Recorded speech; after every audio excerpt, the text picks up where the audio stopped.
Hey, you know the old saying, if it ain't broke, don't fix it.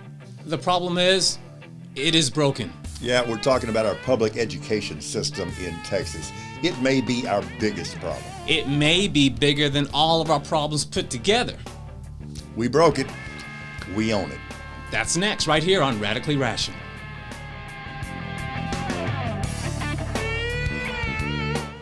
Hello, and thank you for joining us here on Radically Rational, the podcast. At Radically Rational, we're bringing facts back into fashion. We're making simple sanity, for goodness sake, sexy again. And if I violate that rule, I will get busted in the mouth by an 8-year-old girl. You're crazy. And I'll have it coming. Again, thank you for joining us. I'm Paul Alexander. This is my friend and podcast partner, Anthony Pittman. You're a product of the Texas public education system, correct? Yes, I am. I would say, fortunately, some would say across the country, unfortunately, but yes, I am.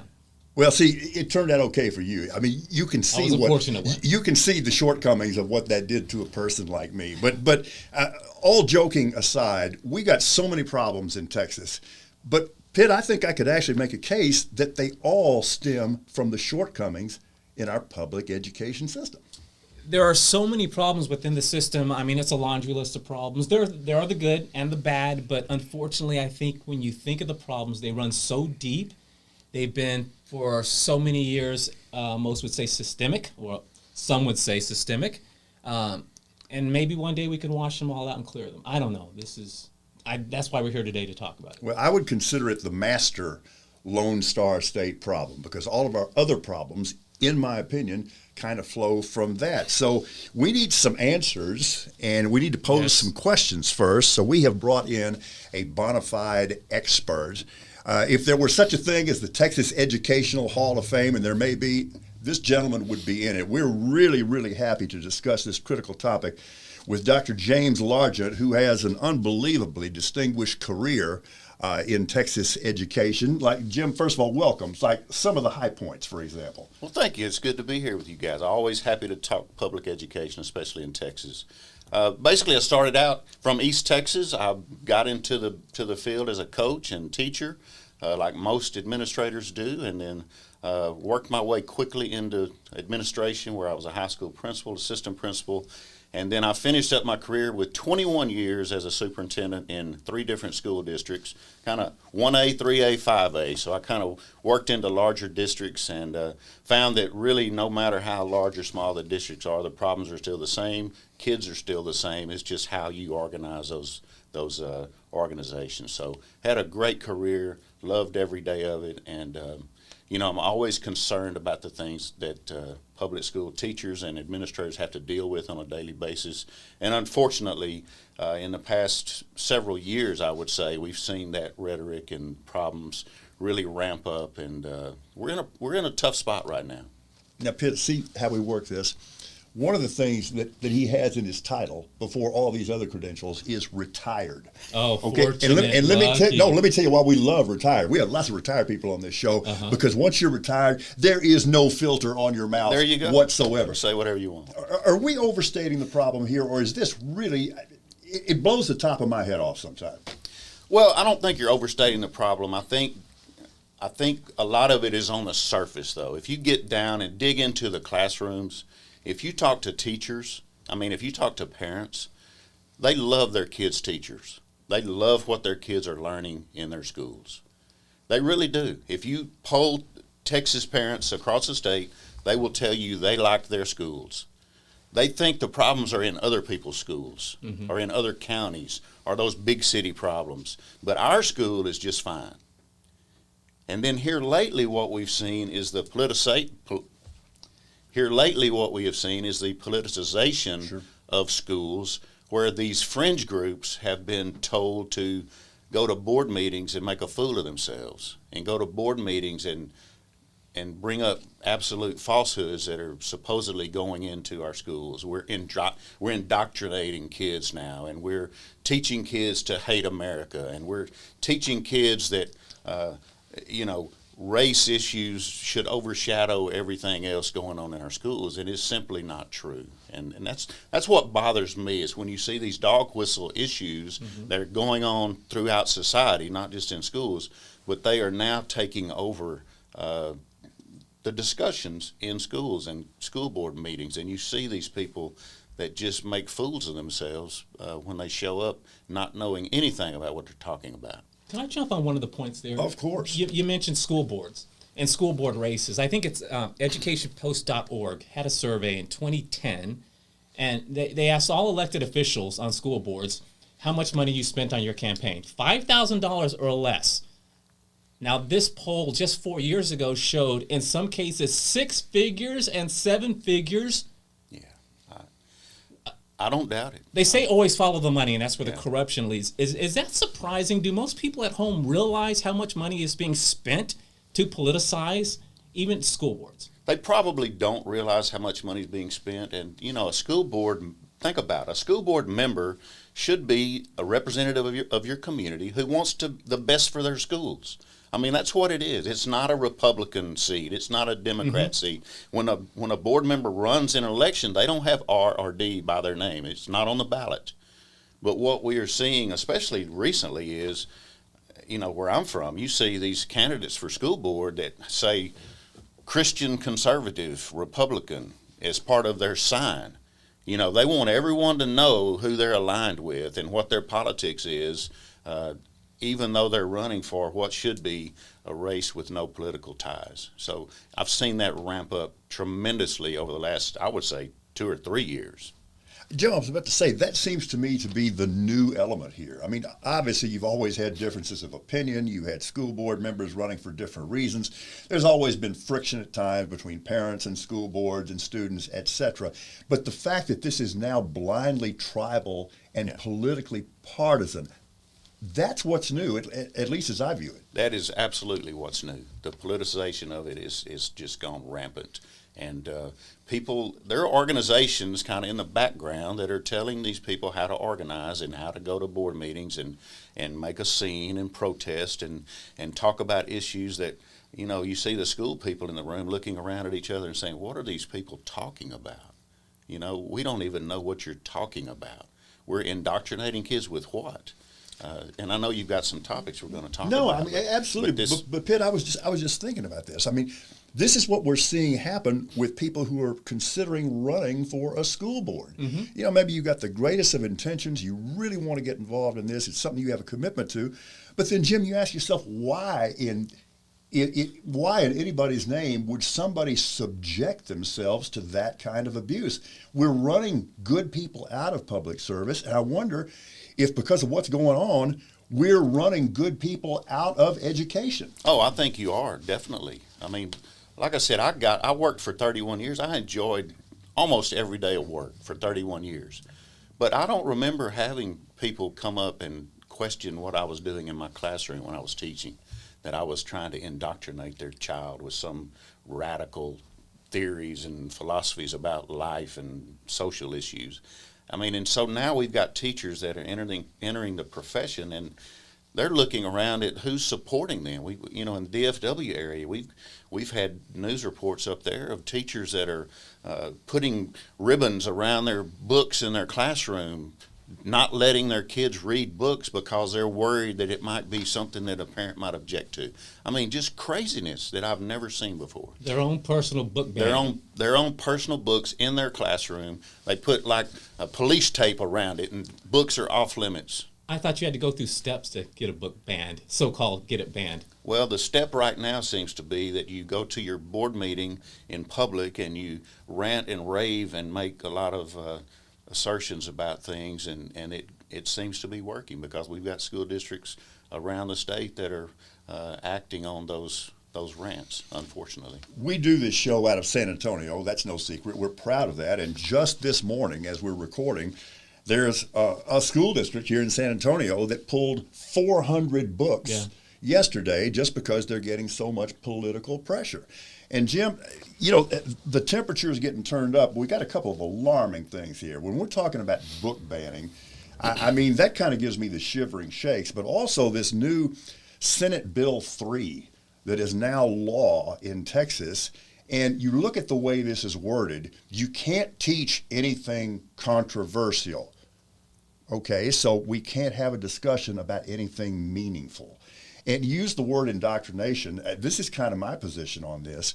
It's the people who are complaining about indoctrination who are actually the ones who are attempting to indoctrinate. Yeah, there's no question about that. I mean, it's almost like we want you to teach the history that we like, but we don't want you to teach the history that we really don't like or we don't want to bring up. And there's a lot of topics that go into that category. But, the Senate Bill 3 has basically put the teacher's hand behind their back and said, there was another case up in our area where teachers were asking their supervisor about teaching the Holocaust. And the supervisor said, with this new law, you have to teach both sides of it.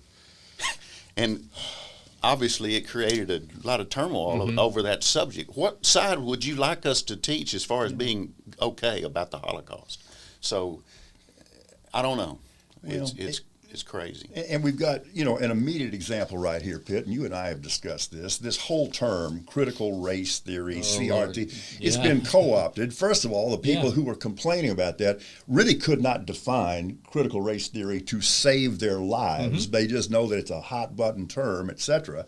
And under the guise of criticizing critical race theory, Jim, now we can't teach things that are just demonstrable historical facts. Right. And that's that.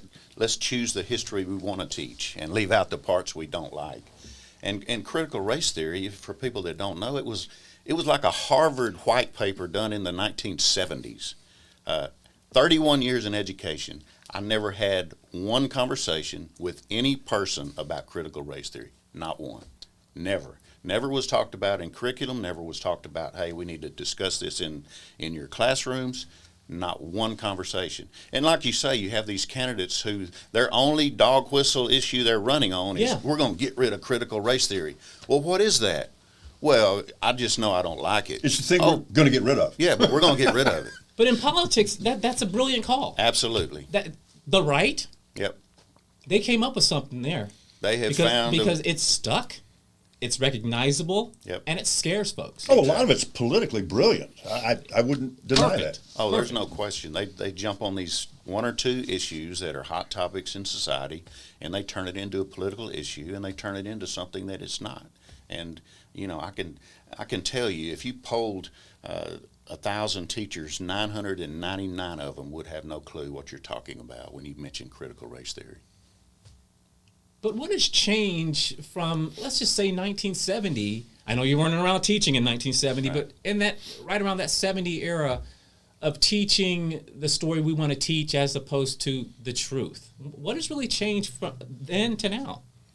I think that people in power don't like the truth sometimes. And it's always been like that, right? Yeah. And so it's let's pick the parts of history we want to teach, and let's make sure our curriculum includes those things, but let's leave out some other little more not so pleasant parts of our past.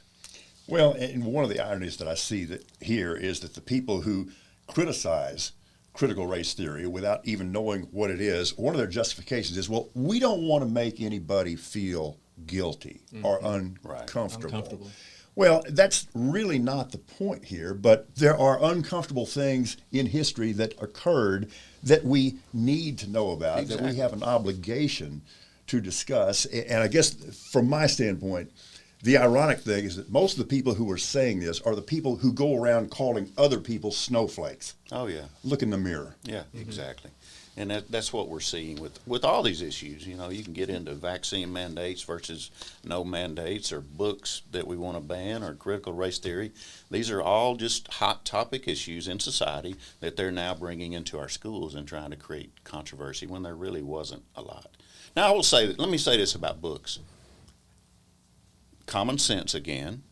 If there are books in our middle school libraries that show graphic sex scenes and talk about sex acts that obviously would be alarming to most people, those are not books you probably want in your middle school library. So let's don't assume that that's okay. Right. But my point is there are ways to take care of that. You can't assume that a librarian or every superintendent has read every book in your school library. They get those lists of books from places, and they purchase blocks of books that go in the library.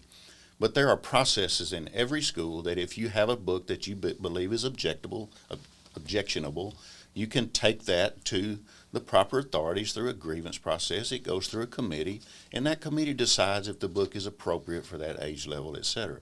So there are ways to address if you think you have books that are inappropriate. But showing up at a board member meeting and screaming and yelling and calling everybody Nazis and indoctrinators is not the way to do it.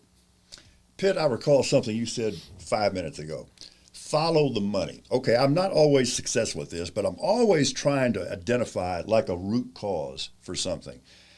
And Jim, I don't know. It could be the root cause here is the way we fund public education in the state of Texas. You know, it would be my position that you can evaluate a civilization, a society on how they feel about their children and how they treat their children and how they regard their children's education. In doing this the way we do it in Texas, we're not showing a lot of regard for an awful lot of children. Yeah, funding schools is something that is controversial, and it's nobody has really come up with a great way to do it. If you look at the different models and possibilities, is it a sales tax or is it property taxes like we do it now? But in the Texas Constitution, it does say that every child in Texas shall have a free, appropriate public education, period. How the state decides to fund it is the state's issue, you know, the people that we elect to represent us. And I don't know if you want to segue into this now, but we have this huge push now for vouchers. And now's a good time to get into that. Yeah. So a voucher is basically telling parents you can take the money that you pay to your local school. You can take that money out of the account and spend it however you like. You can go to private school. You can buy some software to do it at home. Whatever you think works for your child is the way we should fund education, which goes directly away from the Texas Constitution. That's not what it says. It absolutely does. And, of course, it is insidiously framed as freedom. Yeah. You know, and I'm sorry, I'll use this analogy here. Do. You hear people talking about masks and vaccines, you know, and they frame it in terms of personal freedom, and it really doesn't have anything to do with personal freedom.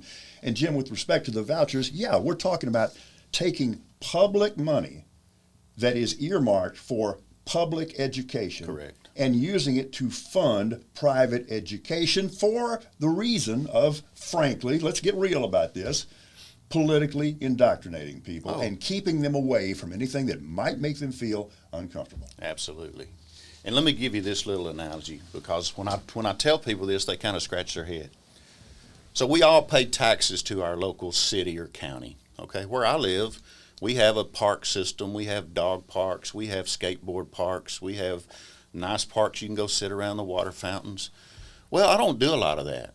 I play golf at a private golf course.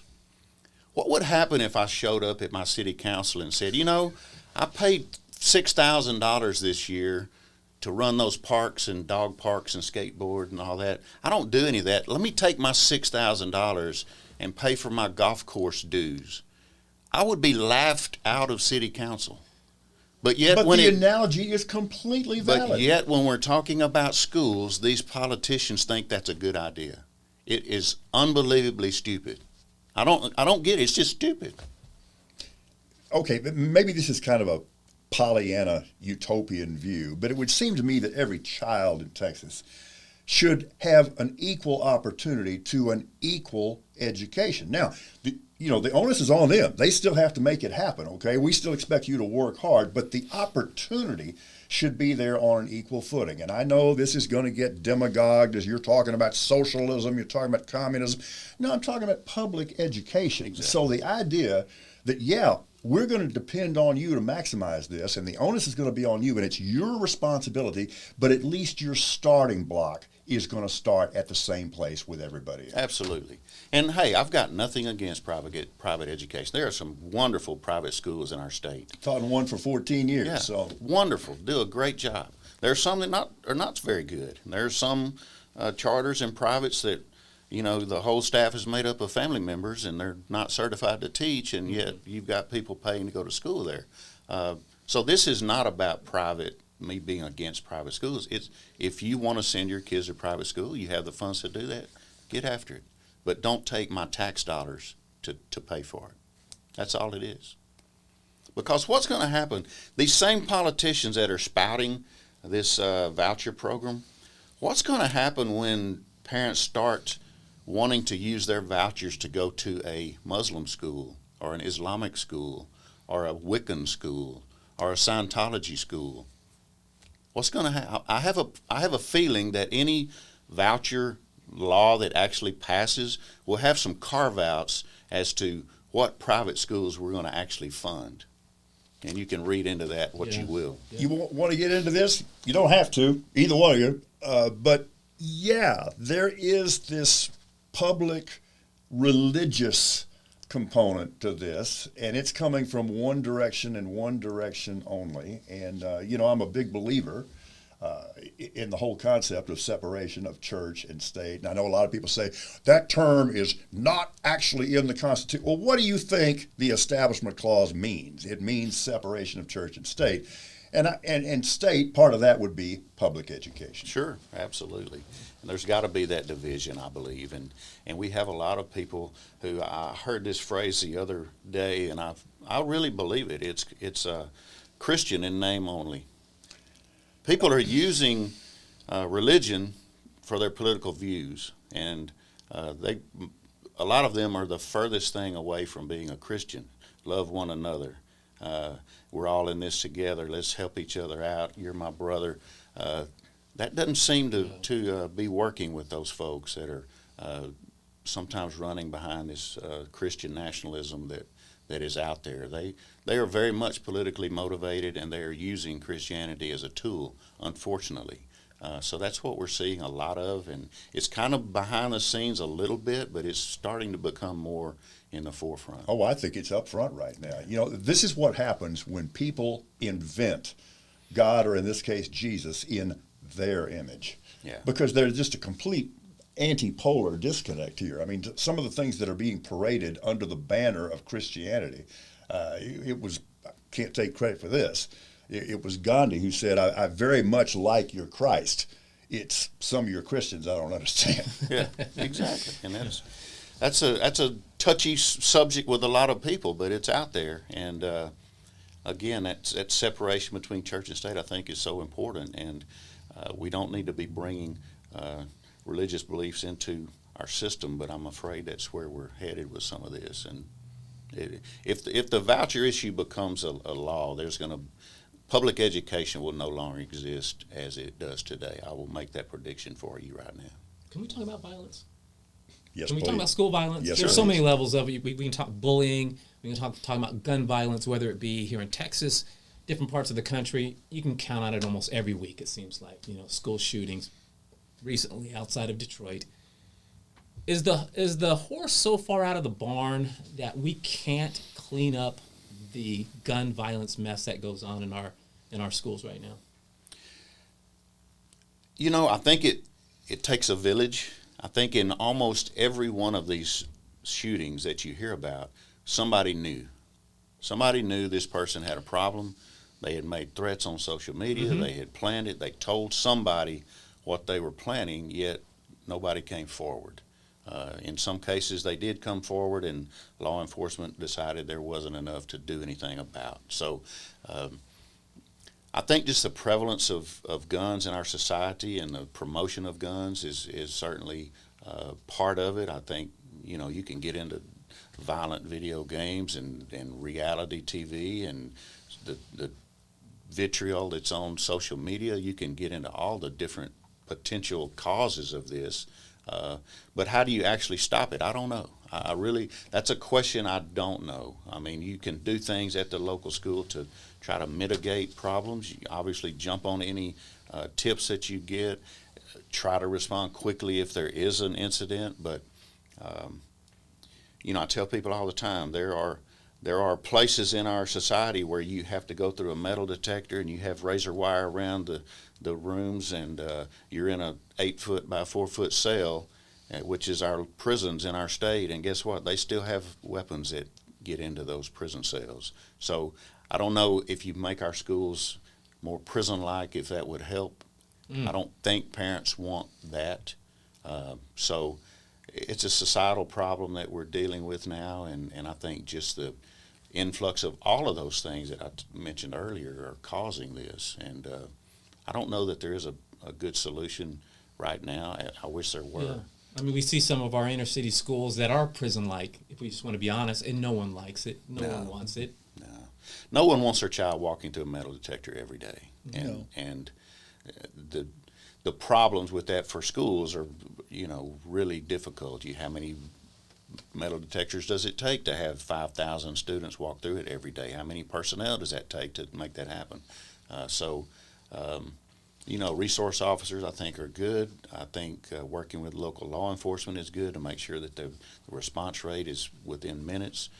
So you certainly can do things and train staff to mitigate those problems, but I think it's a problem we're going to be dealing with for a long time. We got a lot of well-intentioned people who are trying to find a solution, and I don't for a moment question their motives or their intentions. But this idea of arming teachers, folks, that's not why teachers got into education. It's just not. Yeah, that's a controversial issue, and I do understand if you're out in a rural community where you're 45 minutes away from law enforcement being at your school.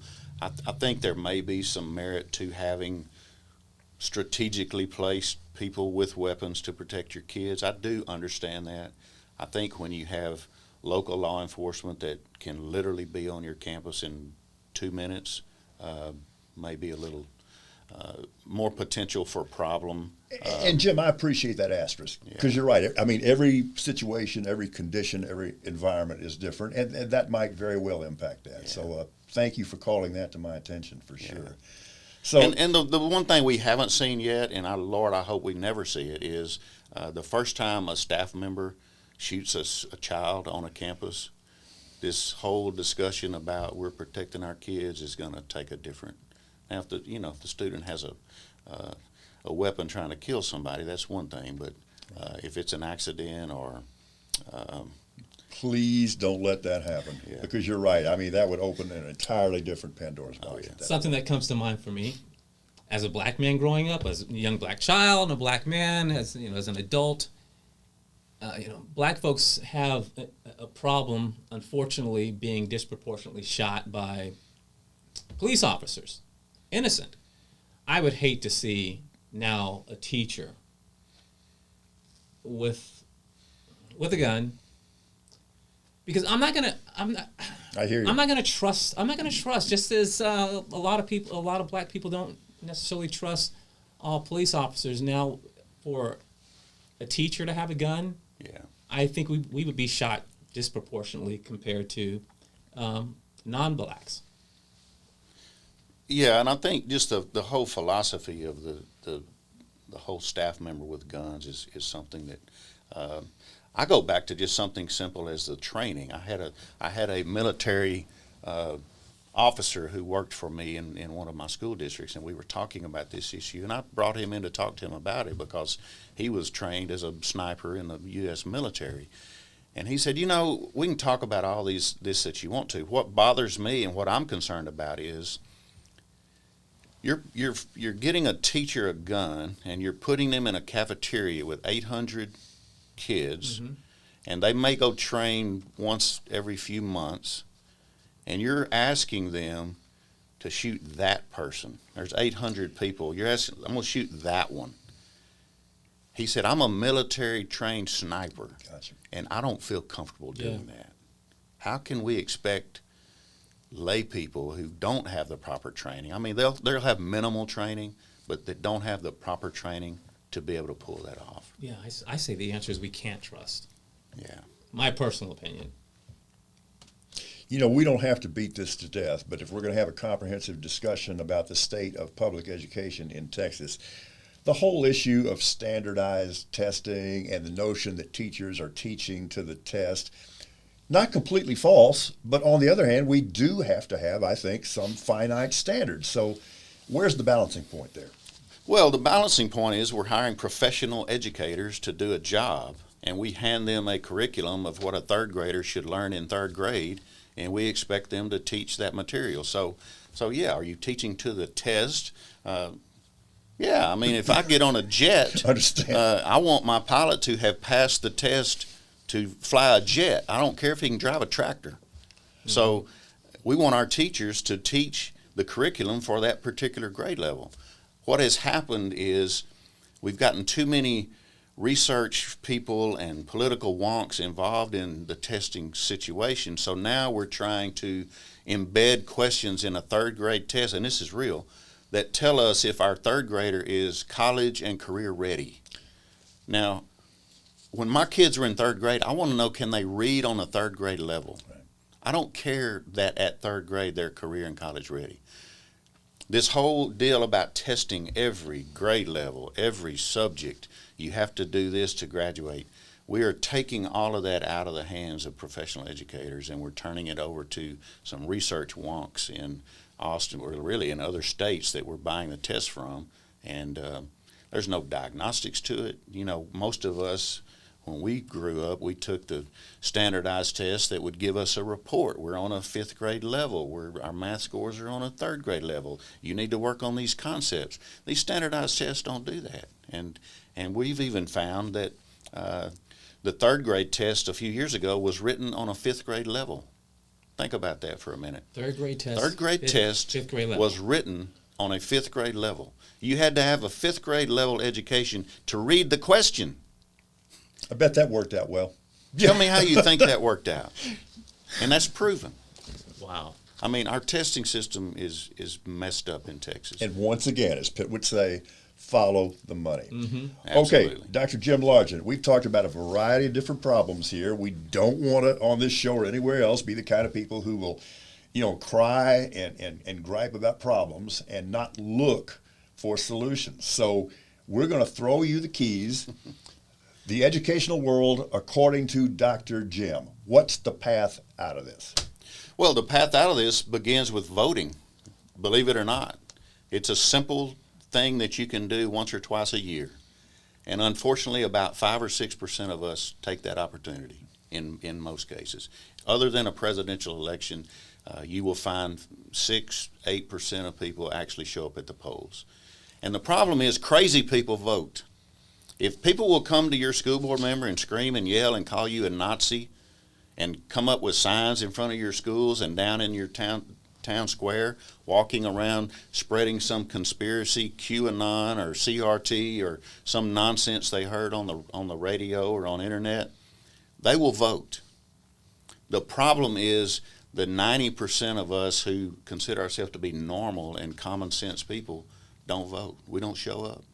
So all of these problems can be solved by voting normal people into office who will stand up to their party and stand up to these conspiracy theories and say, we're not having it anymore. And particularly as it pertains to this issue, being public education, there are so many wonderful, dedicated, professional educators who are truly committed to the education of our children. If those people would band together at the ballot box, Jim, they could affect change. The last time I looked, there were 1.3 million educators and retired educators in the state of Texas. If those people would band together and vote for pro-public education candidates, we would run Texas politics. It's simple as, that's not an exaggeration. We would control Texas politics. But what happens is these educators and retired educators fall into the same trap of following these dog whistle issues, and that's how they vote. If they vote, that's how they vote. They disregard public education and they vote for the conspiracy theorists because that's what they get hammered with. That's what they see on their social media. That's what people they talk to in their social circles talk about constantly. And so when they go to the ballot box, they say, I've heard so much about this issue, I'm going to vote for this person. I'm not going to vote for this common sense person that wants to make our schools better. We've got to get CRT out of our schools and quit indoctrinating our kids. That's who I'm voting for. But this isn't supposed to happen. They spent an entire career being academics. Yeah. It shouldn't happen. It boggles my mind why educators don't vote in large numbers. 100% of educators should vote. We should set the example for our students that you're going to vote. But for whatever reason, they don't show up. And I think they get, just like a lot of people, they get bogged down in their home and their life and their kids and following other things that they think are important to them at the time, and they completely disregard what's going on right in front of their noses in their local school boards, city councils, county commissioners, and then moving on up into state races. And they just disregard it because they don't know enough about it and won't take the 10 minutes to do the research and figure out who is really running for the right reasons and who is running because they're crazy. And you can tell a lot about a society by how they pay people. When you think about this, who should be the highest paid people in our society? The honest answer is our sanitation workers, because without them, we're all dead in 2 weeks. Right. Mm-hmm. But by any reasonable standard, who in the world should we value more than wonderful, educated, committed teachers and people who truly value the opportunity to go into education? And we pay them really paltry money based on their level of education and the other things they could have done. I worry about this, Jim. You take somebody that maybe really, truly wanted to go into education and just thought, you know what, I can't do that. I can't do that to my family. We're driving good people away, and I'm sorry, that vacuum has got to get filled with something. So in some cases, you get what you pay for then. Yeah, exactly. And, you know, when I started, and I think even now, there are a lot of people that get into education because it's passion for them. They love working with kids. They love teaching. They love coaching. They love the competition. They love the fact that it's something new. Every day you go to work, it's something new. You're not at a factory making widgets. You know, it's something new every day, and they love it, and it's a passion. Unfortunately, what we're seeing is this influx of all this hatred and vitriol and name calling, and it makes the job not so much fun anymore. And I see lots of my educator friends who encourage their children, don't go into education because it's not what it used to be, and you're going to be treated differently than we were when we were in the profession. And the pay is something that obviously needs to be addressed, and I don't see any movement on that, any willingness to do that by the people in charge at this point. I'm going to remain optimistic pretty much because I choose to, but you used the word fun, and my position would be fun is not a dirty word. The things that we're passionate about should be fun. Absolutely. And education should be fun for educators and for students. That's not a foreign concept. That's not something we should have to apologize for. Yeah, there's nothing more exciting than when you see that light bulb go off in a kid's mind. They get that concept you're trying to teach, or they learn that play you were trying to teach, or they hit a home run in a key game. Nothing like that. There's nothing like that in many other professions, I don't think. So trying to keep up with that passion and encourage people to go into that profession requires all of us, and it requires people at the top in our state governments and local governments to appreciate the job that they're doing and reward them for doing what they believe they've been called to do. Dr. Jim Largent, thank you so much, and keep on fighting the good fight because it's worth it. And isn't being retired wonderful? Because you can just let it fly now. I recommend retirement to everybody. Then you can do what you want to do and say what you want to say. But it's been a real pleasure to be with you guys today. Jim, thank you. Good to meet you, and thank you for being here. We really appreciate it. Yeah. Thank you. Yeah, Pitt, you're not retiring anytime soon. I can't.